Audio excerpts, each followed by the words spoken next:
Guys, ito na yung yung PVC part 2. Ganyan yung itsura niya. Kitang-kita naman yung ilaw, guys, oh. Na nagbi-blink.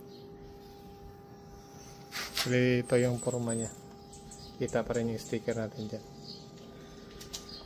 Dinagdagan natin ito sa lagayan ng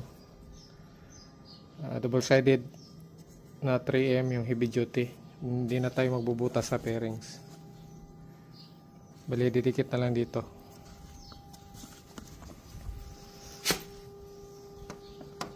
Ito na yung nasa final stage na tayo. Magpipintura na tayo ngayon. Pwede ito sa 64RR, 625R, saka BMW S1000RR.